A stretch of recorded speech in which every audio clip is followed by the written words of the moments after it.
देवभूमि उत्तराखंड का मेरा भाई बंधुओं, दीदी भूलियों, दाना सयाणों, आप सबू कई मेयर नमस्कार। पहला सेवा सौंधी उत्तराखंड के राज्यपाल गुरमीत सिंह जी, मुख्यमंत्री भाई पुष्कर सिंह, केंद्र में मेरे सहयोगी अजय टमटा, विधानसभा अध्यक्ष बहन ऋतु जी, उत्तराखंड सरकार के मंत्रीगण, मंच पर मौजूद पूर्व मुख्यमंत्री और सांसदगण, बड़ी संख्या में आशीर्वाद देने आए हुए पूज्य संतगण, अन्य सभी महानुभाव और उत्तराखंड के मेरे भाई और बहनों, साथियों, 9 नवंबर का यह दिन एक लंबी तपस्या का फल है। आज का दिन हम सभी को गर्व का एहसास करा रहा है। उत्तराखंड की देवतुल्य जनता ने वर्षों तक जो सपना देखा था, वो अटल जी की सरकार में 25 साल पहले पूरा हुआ था। और अब बीते 25 वर्षों की यात्रा के बाद आज उत्तराखंड जिस ऊंचाई पर है, उसे देखकर हर उस व्यक्ति का खुश होना स्वाभाविक है जिसने इस खूबसूरत राज्य के निर्माण के लिए संघर्ष किया था, जिन्हें पहाड़ से प्यार है, जिन्हें उत्तराखंड की संस्कृति, यहां की प्राकृतिक सुंदरता, देवभूमि के लोगों से लगाव है, उनका मन आज प्रफुल्लित है, वो आनंदित है। साथियों, मुझे इस बात की भी खुशी है कि डबल इंजन की भाजपा सरकार उत्तराखंड के सामर्थ्य को नई ऊंचाई देने में जुटी है।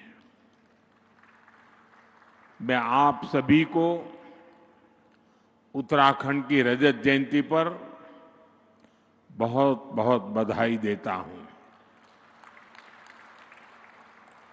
मैं इस अवसर पर उत्तराखंड के उन बलिदानियों को भी श्रद्धांजलि देता हूं जिन्होंने आंदोलन के दौरान अपना जीवन न्यौछावर कर दिया। मैं उस वक्त के सभी आंदोलनकारियों का भी वंदन करता हूं, अभिनंदन करता हूं। साथियों, आप सब जानते हैं उत्तराखंड से मेरा लगाव कितना गहरा है। जब मैं स्पिरिचुअल जर्नी पर यहां आता था, तो यहां पहाड़ों पर रहने वाले मेरे भाई बहनों का संघर्ष, उनका परिश्रम, कठिनाइयों को पार करने की उनकी ललक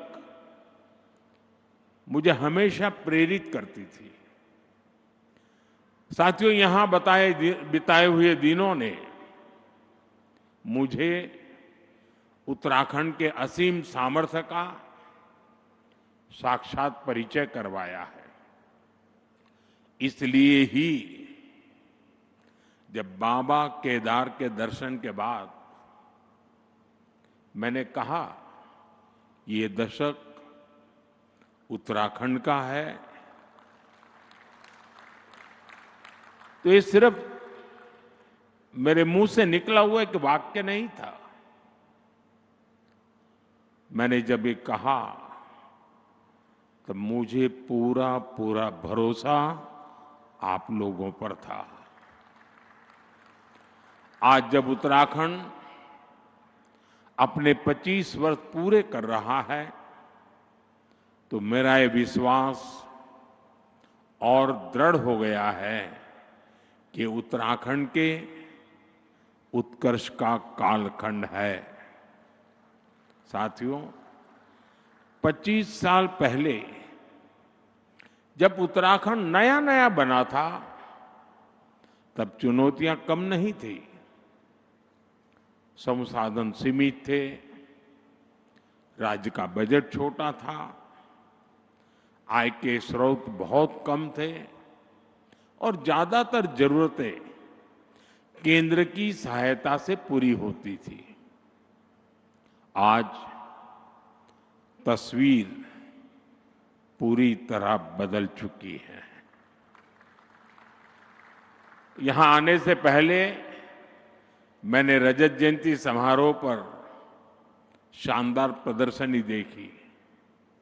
आपसे भी मेरा आग्रह है कि उस प्रदर्शनी को उत्तराखंड के हर नागरिक ने देखनी चाहिए। इसमें उत्तराखंड की पिछले 25 वर्षों की यात्रा की झलकियां हैं। Infrastructure, education, industry, tourism, health, power और ग्रामीण विकास, ऐसे अनेक क्षेत्रों में सफलता की गाथाएं प्रेरित करने वाली है। 25 साल पहले उत्तराखंड का बजट सिर्फ 4,000 करोड़ रुपए था। आज जो 25 साल की उम्र के हैं, उनको उस समय का कुछ भी पता नहीं होगा। उस समय 4,000 करोड़ रुपए का बजट था। आज ये बढ़कर 1,00,000 करोड़ रुपए को पार कर चुका है। 25 साल में उत्तराखंड में बिजली उत्पादन 4 गुना ज्यादा हो गया है। 25 वर्षों में उत्तराखंड में सड़कों की लंबाई बढ़कर 2 गुनी हो गई है और यहां 6 महीने में 4,000 यात्री हवाई जहाज से आते थे। 6 महीने में 4,000। आज एक दिन में 4,000 से ज्यादा यात्री हवाई जहाज से आते हैं। साथियों, इन 25 सालों में इंजीनियरिंग कॉलेजों की संख्या 10 गुना से ज्यादा बढ़ी है। पहले यहां सिर्फ एक मेडिकल कॉलेज था, आज यहां 10 मेडिकल कॉलेज है। 25 साल पहले वैक्सीन कवरेज का दायरा सिर्फ 25% भी नहीं था। 75% से ज्यादा लोग बिना वैक्सीन की जिंदगी शुरू करते थे। आज उत्तराखंड का करीब करीब हर गांव वैक्सीन कवरेज के दायरे में आ गया है। यानी जीवन के हर आयाम में उत्तराखंड ने काफी प्रगति की है। विकास की ये यात्रा अद्भुत रही है। ये बदलाव सबको साथ लेकर चलने की नीति का नतीजा है। हर उत्तराखंडी के संकल्प का नतीजा है। पहली पहाड़ों की चढ़ाई विकासक बाढ़ के रोक दें सी अब वही बटी नई बाट खुलन लागली। साथियों, मैंने कुछ देर पहले उत्तराखंड के युवाओं से, उद्यमियों से बात की। वे सभी उत्तराखंड की ग्रोथ को लेकर बहुत उत्साहित हैं। आज जो उत्तराखंड वासियों के उद्गार हैं, उनको अगर मैं गढ़वाली में कहूं तो शायद कोई गलती तो कर लूंगा, लेकिन 2047 में भारत थे विकसित देशों की लाइन में ल्याण खुणी मेरो उत्तराखंड मेरी देवभूमि पूरी तरह से तैयार छिन। साथियों, उत्तराखंड की विकास यात्रा को गति देने के लिए आज भी यहां कई परियोजनाओं का उद्घाटन और शिलान्यास किया गया है। शिक्षा, स्वास्थ्य, पर्यटन और खेल से जुड़े ये प्रोजेक्ट्स यहां रोजगार के नए अवसर तैयार करेंगे। जमरानी और सौंग बांध परियोजनाएं देहरादून और हल्द्वानी शहर की पेयजल की समस्या को दूर करने में महत्वपूर्ण भूमिका निभाएगी। इन सभी स्कीम्स पर 8,000 करोड़ रुपए से ज्यादा खर्च किए जाएंगे। मैं उत्तराखंड वासियों को इन परियोजनाओं की बधाई देता हूं। साथियों, उत्तराखंड सरकार अब सेब और कीवी के किसानों को डिजिटल करेंसी में अनुदान देना शुरू कर रही है। इसमें आधुनिक टेक्नोलॉजी के माध्यम से आर्थिक मदद की पूरी ट्रैकिंग करना संभव हो रहा है। इसके लिए मैं राज्य सरकार, रिजर्व बैंक ऑफ इंडिया समेत सभी स्टेक होल्डर्स की भी प्रशंसा करता हूं। साथियों, देवभूमि उत्तराखंड भारत के आध्यात्मिक जीवन की धड़कन है। गंगोत्री, यमुनोत्री, केदारनाथ, बद्रीनाथ, जागेश्वर, आदि कैलाश, ऐसे अनगिनत तीर्थ हमारी आस्था के प्रतीक हैं। हर वर्ष लाखों श्रद्धालु इन पवित्र धामों की यात्रा पर आते हैं। उनकी यात्रा भक्ति का मार्ग खोलती है, साथ ही उत्तराखंड की अर्थव्यवस्था में नई ऊर्जा भरती है। साथियों, बेहतर कनेक्टिविटी का उत्तराखंड के विकास से गहरा नाता है। इसलिए आज राज्य में 2 लाख करोड़ रुपए से अधिक की परियोजनाओं पर काम चल रहा है। ऋषिकेश कर्णप्रयाग रेल परियोजना प्रगति पर है। दिल्ली देहरादून एक्सप्रेसवे अब लगभग तैयार है। गौरीकुंड, केदारनाथ और गोविंदघाट हेमकुंड साहब रोपवे का शिलान्यास हो चुका है। ये परियोजनाएं उत्तराखंड में विकास को नई गति दे रही हैं। साथियों, उत्तराखंड ने 25 वर्षों में विकास की एक लंबी यात्रा तय की है। अब सवाल ये है कि अगले 25 वर्षों में हम उत्तराखंड को किस ऊंचाई पर देखना चाहेंगे। आपने वो कहावत जरूर सुनी होगी, जहां चाह वहां राह। इसलिए जब हमें ये पता होगा कि हमारा लक्ष्य क्या है, तो वहां पहुंचने का रोड मैप भी उतनी ही तेजी से बनेगा। और अपने लक्ष्यों पर चर्चा के लिए 9 नवंबर से बेहतर दिन और क्या होगा। साथियों, उत्तराखंड का असली परिचय उसकी आध्यात्मिक शक्ति है। उत्तराखंड अगर ठान ले तो अगले कुछ ही वर्षों में खुद को spiritual capital of the world के रूप में स्थापित कर सकता है। यहां के मंदिर, आश्रम, ध्यान और योग के सेंटर, इन्हें हम ग्लोबल नेटवर्क से जोड़ सकते हैं। साथियों, देश विदेश से लोग यहां वेलनेस के लिए आते हैं।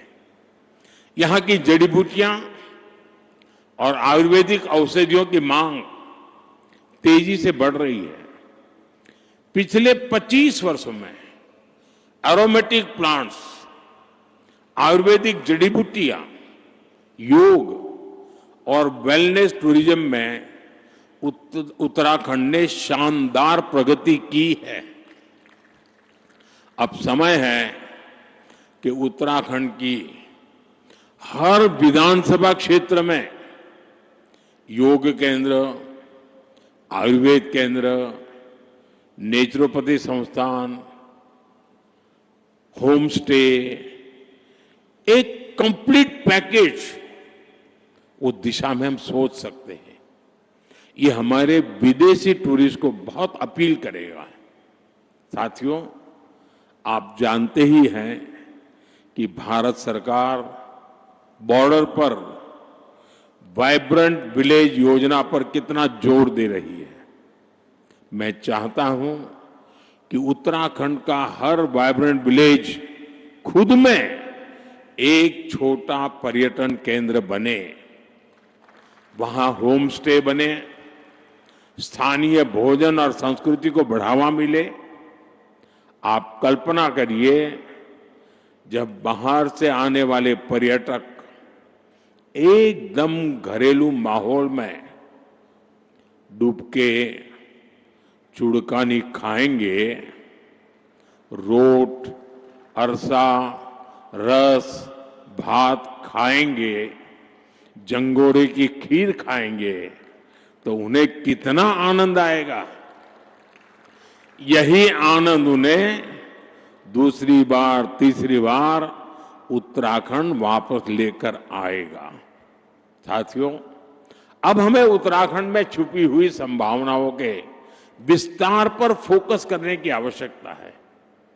यहां हरेला, फुलदेई, भिटौली जैसे त्योहारों का हिस्सा बनने के बाद पर्यटक उस अनुभव को हमेशा याद रखते हैं। यहां के मेले भी उतने ही जीवंत हैं। नंदा देवी का मेला, जौलजीबी मेला, बागेश्वर का उत्तरायणी मेला, देवी धुरा का मेला, श्रावणी मेला और बटर फेस्टिवल, इनमें उत्तराखंड की आत्मा बसती है। यहां के स्थानीय मेलों और पर्वों को वर्ल्ड मैप पर लाने के लिए वन डिस्ट्रिक्ट वन फेस्टिवल, अर्थात एक जिला एक मेला जैसा कोई अभियान चलाया जा सकता है। साथियों, उत्तराखंड के सभी पहाड़ी जिले फलों के उत्पादन में काफी पोटेंशियल रखते हैं। हमें पहाड़ी जिलों को हॉर्टिकल्चर सेंटर बनाने पर फोकस करना चाहिए। ब्लूबेरी, कीवी, हर्बल और मेडिसिनल प्लांट्स, ये भविष्य की खेती है। उत्तराखंड में फूड प्रोसेसिंग, हस्तशिल्प, ऑर्गेनिक प्रोडक्ट्स, इन सब के लिए एमएसएमईज को नए सिरे से सशक्त किए जाने की जरूरत है। साथियों, उत्तराखंड में 12 महीने पर्यटन की संभावनाएं हमेशा से रही है। अब यहां कनेक्टिविटी सुधर रही है और इसलिए मैंने सुझाव दिया था कि हमें 12 मासी टूरिज्म की ओर बढ़ना चाहिए। मुझे खुशी है कि उत्तराखंड विंटर टूरिज्म को नया आयाम दे रहा है। मुझे अभी जो जानकारियां मिली वो उत्साह बढ़ाने वाली है। सर्दियों में आने वाले पर्यटकों की संख्या में तेज बढ़ोतरी हुई है। पिथौरागढ़ में 14,000 फुट से अधिक ऊंचाई पर हाई एल्टीट्यूड मैराथन का आयोजन हुआ। आदि कैलाश परिक्रमा रन भी देश के लिए प्रेरणा बनी है। 3 वर्ष पहले आदि कैलाश यात्रा में 2,000 से भी कम श्रद्धालु आते थे। अब ये संख्या 30,000 से अधिक हो चुकी है। अभी कुछ दिन पूर्व ही केदारनाथ मंदिर के कपाट बंद हुए हैं। केदारनाथ धाम में इस बार करीब 17 लाख श्रद्धालु देव दर्शन के लिए आए हैं। तीर्थाटन, 12मासी पर्यटन उत्तराखंड का वो सामर्थ्य है जो उसे निरंतर विकास की नई ऊंचाई पर ले जाएगा। इको टूरिज्म के लिए भी बहुत संभावना है। एडवेंचर टूरिज्म के लिए भी बहुत संभावना है। देश भर के नौजवानों के लिए यह आकर्षण का केंद्र बन सकता है। साथियों, उत्तराखंड अब फिल्म डेस्टिनेशन के रूप में भी उभर रहा है। राज्य की नई फिल्म नीति से शूटिंग करना और आसान हो गया है। वेडिंग डेस्टिनेशन के रूप में भी उत्तराखंड लोकप्रिय हो रहा है और मेरा तो अभियान चल रहा है वेड in India. Wade in India के लिए उत्तराखंड को अपने यहां उसी आलिशान स्तर की सुविधाएं विकसित करनी चाहिए और इसके लिए 5-7 बड़ी डेस्टिनेशन को तय करके उन्हें विकसित किया जा सकता है। साथियों, देश ने आत्मनिर्भर भारत का संकल्प लिया है। इसका रास्ता वोकल फॉर लोकल से तय होगा। उत्तराखंड इस विजन को हमेशा से जीता आया है। स्थानीय उत्पाद से लगाव, उनका उपयोग, उनको अपने जीवन का हिस्सा बना लेना, ये यहां की परंपरा का अभिन्न हिस्सा है। मुझे खुशी है कि उत्तराखंड सरकार ने वोकल फॉर लोकल अभियान को तेज गति दी है। इस अभियान के बाद उत्तराखंड के 15 कृषि उत्पादों को जीआई टैग मिला है।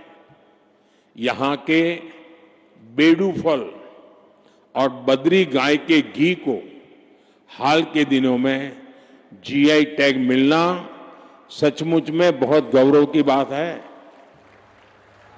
बद्री गाय का घी पहाड़ के हर घर की शान है। अब बेडू पहाड़ के गांवों से निकलकर बाहर के बाजारों तक पहुंच रहा है। इससे बने उत्पादों पर अब जीआई टैग लगा होगा। वो उत्पाद जहां भी जाएगा अपने साथ उत्तराखंड की पहचान भी लेकर जाएगा। ऐसे ही जीआई टैग वाले प्रोडक्ट्स को हमें देश के घर घर पहुंचाना है। साथियों, मुझे खुशी है हाउस ऑफ हिमालयाज उत्तराखंड का ऐसा ब्रांड बन रहा है जो स्थानीय पहचान को एक मंच पर ला रहा है। इस ब्रांड के तहत राज्य के विभिन्न उत्पादों को एक साझा पहचान दी गई है ताकि वे ग्लोबल मार्केट में प्रतिस्पर्धा कर सके। राज्य के कई उत्पाद अब डिजिटल प्लेटफॉर्म पर उपलब्ध हैं। इससे ग्राहकों को तक उनकी सीधी पहुंच बनी है और किसानों, कारीगरों और छोटे उद्यमियों के लिए एक नया बाजार खुला है। हाउस ऑफ हिमालयाज की ब्रांडिंग के लिए भी आपको नई ऊर्जा के साथ जुटना है। मैं समझता हूं इन ब्रांड के प्रोडक्ट्स के डिलीवरी मैकेनिज्म पर भी हमें लगातार काम करना होगा। साथियों, आप जानते हैं कि उत्तराखंड की अब तक की विकास यात्रा में कई रुकावटें आई हैं, लेकिन भाजपा की मजबूत सरकार ने हर बार उन बाधाओं को पार किया और ये सुनिश्चित किया है कि विकास की गति पर ब्रेक न लगे। उत्तराखंड की धामी सरकार ने जिस गंभीरता से यहां समान नागरिक संहिता को लागू किया, वो दूसरे राज्यों के लिए भी मिसाल है। राज्य सरकार ने धर्मांतरण विरोधी कानून और दंगा नियंत्रण कानून जैसे राष्ट्रहित से जुड़े विषयों पर साहसिक नीति अपनाई। प्रदेश में तेजी से उभर रहे जमीन कब्जाने और डेमोग्राफी में बदलाव जैसे संवेदनशील मुद्दे पर भी भाजपा सरकार ठोस कार्रवाई कर रही है। आपदा प्रबंधन के क्षेत्र में उत्तराखंड सरकार ने तेजी और संवेदनशीलता के साथ काम करते हुए जनता की हर संभव मदद का प्रयास किया है। साथियों, आज जब हम राज्य स्थापना की रजत जयंती मना रहे हैं, मुझे पूरा विश्वास है कि आने वाले वर्षों में हमारा उत्तराखंड विकास की नई ऊंचाइयों को छुएगा, अपनी संस्कृति, अपनी पहचान को उसी गर्व के साथ आगे बढ़ाएगा। मैं एक बार फिर उत्तराखंड के सभी निवासियों को रजत जयंती समारोह की हार्दिक शुभकामनाएं देता हूं और मैं आपसे अपेक्षा करता हूं कि अभी से 25 साल के बाद जब देश आजादी के 100 साल मनाता होगा, तब उत्तराखंड किस ऊंचाई पर होगा, ये लक्ष्य अभी से तय कर लेना चाहिए, रास्ता चुन लेना चाहिए और इंतजार किए बिना चल पड़ना चाहिए। मैं आपको ये भी भरोसा देता हूं कि भारत सरकार हमेशा उत्तराखंड सरकार के साथ खड़ी है। आपको हर कदम पर सहयोग देने को हम तत्पर हैं। मैं उत्तराखंड के हर परिवार, हर नागरिक के सुख, समृद्धि और उज्जवल भविष्य की कामना करता हूं। आप सबका बहुत बहुत धन्यवाद। भारत माता की, भारत माता की। वंदे मातरम का 150वां वर्ष है। मेरे साथ बोले वंदे वंदे वंदे वंदे वंदे वंदे वंदे वंदे वंदे। बहुत बहुत धन्यवाद।